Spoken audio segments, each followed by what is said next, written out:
here. And we are primarily an online platform, but the reason we launched here, A, I'm from here, but B, we have a big diversity and inclusion problem here in the Twin Cities.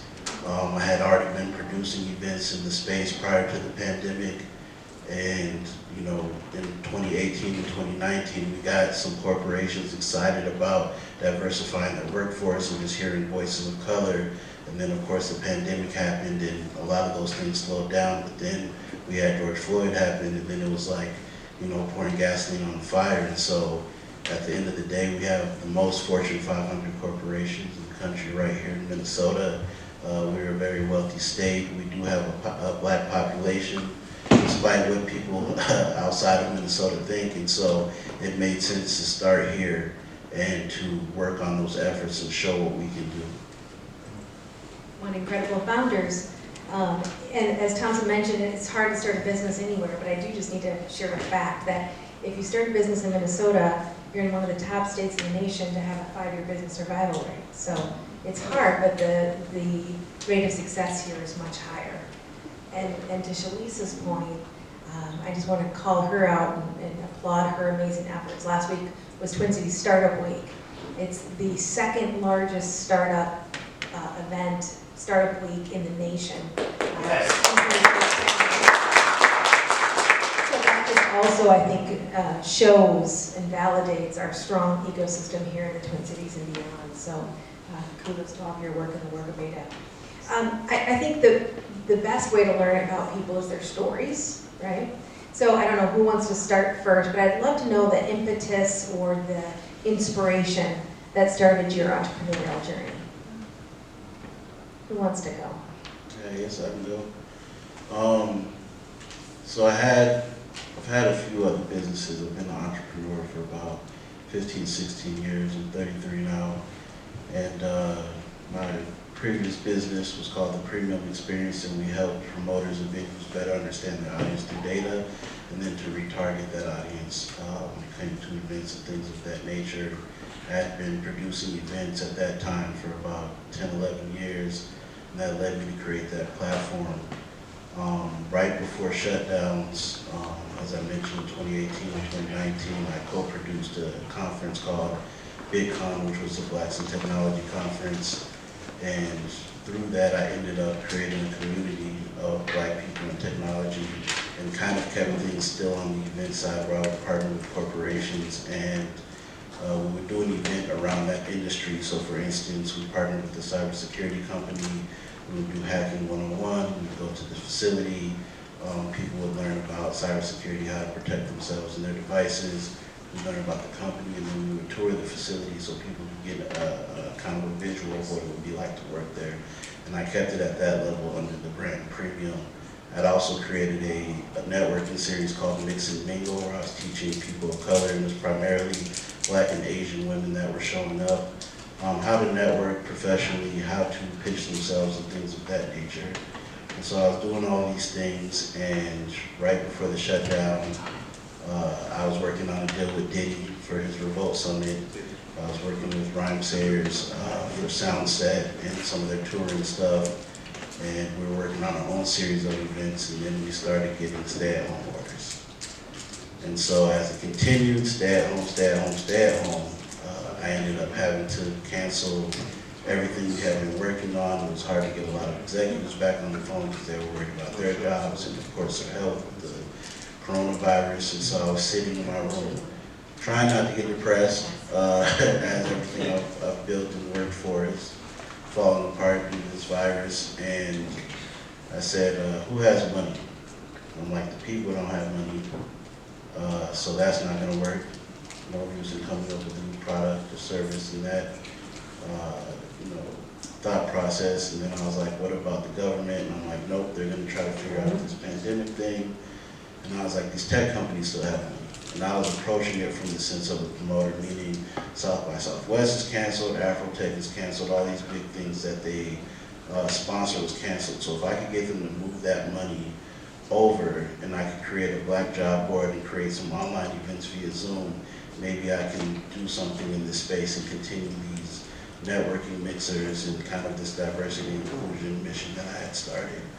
And so I reached out to a few companies, they said they were interested, and we started working on it. I put together a team of 4 people, started working on the website, and then we launched in July of 2020. So of course, in between the idea in April and the launch, we had the murder of George Floyd, which was somebody that I knew personally, and so it made me make sure everything that we did and everybody that we worked with was serious about this mission, because every single call, I was on 4 or 5 calls a day, Monday through Friday.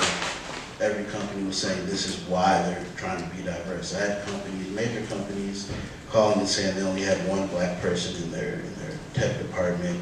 I had companies that had 200 employees saying they wanted to reach out to their black employees and see if they needed a break or how they were feeling with everything that was going on. And they only had 1 black woman who worked there, and she wasn't even in the IT department.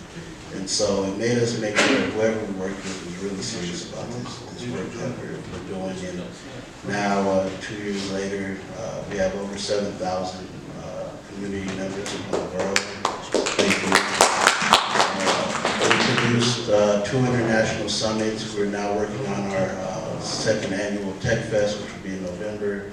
At Field Collective, we've won 7 awards, including 40 under 40 this year and Minnesota Cup.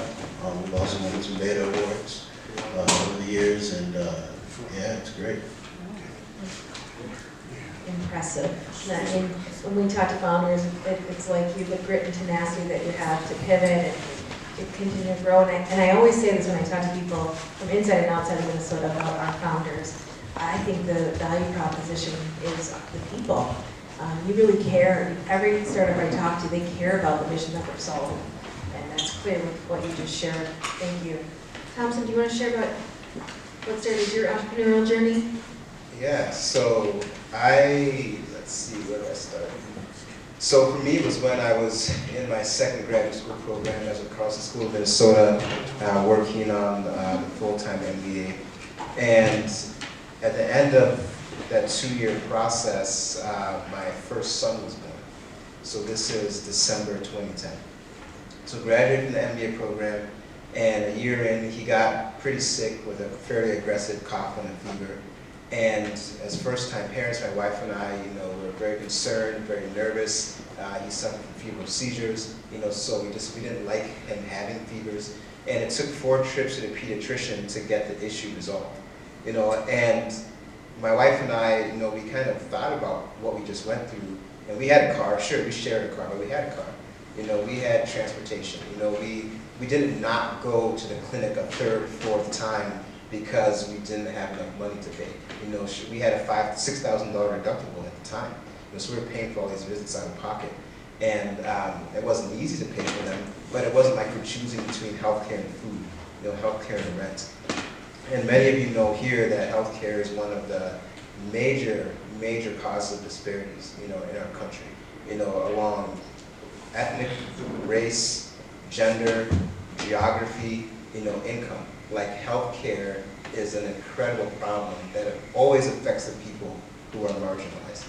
And so I thought to myself, well, someone's got to do something about this, and who will do something about this? As I worked as a health economist, before going to business school, and I realized that working as a health economist wasn't going to change anything.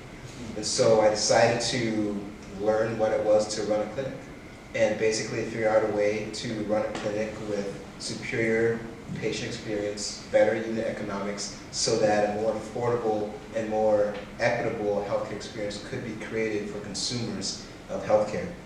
I'm going to go really fast, but our time is limited here. So I'm 42 years old right now. So my son is 12 years old. He's happy and healthy, today. So he's doing great, And I started this company. We ended up raising $8 million after 3 years of blood, sweat, and tears. And then investors that invested in that company kicked me out 3 months after we closed that $8 million. So 4 years of my life work was just down the tubes. And they kicked me out right at the point where my 2nd son was born. So I became a part-time stay-at-home dad. My wife, I was like, you go start a business now. So she started a business, which is doing great today. So good things do come out of bad situations. But the community, so this is where Minnesota, we're here to talk about Minnesota, right? Like Minnesota, rallied around me, other founders, my family, my friends encouraged me to restart this company. the old customers encouraged me to restart this company. So we restarted the company in October 2017, exactly 12 months after these original investors kicked me out. And to date, we've raised $43 million. We're operating Yeah, we've got Chris and Paul here. They're investors in Nice Healthcare. I think that's safe to say, in public. So great supporters of the company, fellow investors in the company. And me and my co-founders are just continuing to grow the company. We have almost 200 employees serving thousands of patients across the country. Yeah. How do I follow that? And I'll actually work backwards, and I normally don't do this, but when I talk about turn signal, and I say, when you're pulled over or you're in an accident, you press one button, and it instantly starts recording that interaction on your phone, and there's going to be an attorney there talking you through that within 30 seconds. People's first reaction was like, why isn't that happening yet? Why wasn't that already a company? Why isn't that a thing already? And it took myself and my co-founders to do that, because if you just look at our resumes, it also is like, well, it makes sense you guys did it then, right? My undergrad is in computer science information systems. I went on to law school where I was a public defender. I defended companies in their lawsuits, and I also was a law professor, right? Okay, well that combination starts to turn super really quickly. And then my two good friends, one was an MBA with a finance background, building out finance departments, and the other was a tech sales background. We all started having conversations after George Floyd, and we were like, well, what can we do? Our text thread, like on your phone, the text thread is named the Telelegal Avengers. You tell me I said Telelegal. But it's Telelegal. And we all, like the Avengers, we all have like different skill sets that we brought to the table. I sometimes live in fear of the day when we exit and turn signal is sold, or I can retire and I don't have to be in business, because I don't know of a job that I'll ever enjoy as much as this one. That's the fear I live in. Because when you, like in the office or whatever show, he's like, I wish you knew the good old days when you're in them. Like I know that I'm in them in this moment. Like it gives me goosebumps talking about it. That's why we started it here, and that's why we're doing it, because there's no other place in the world for me today right now. I get so excited about what we're doing and so passionate about it, as do my co-founders. That's why we started it, because we knew someone had to, and there's no one better suited to do it. And we enjoy it every day, and we look forward to continuing to grow it. Turn signal will be available. Right now, we're in 8 states. In 2023, we'll be in all 50 states.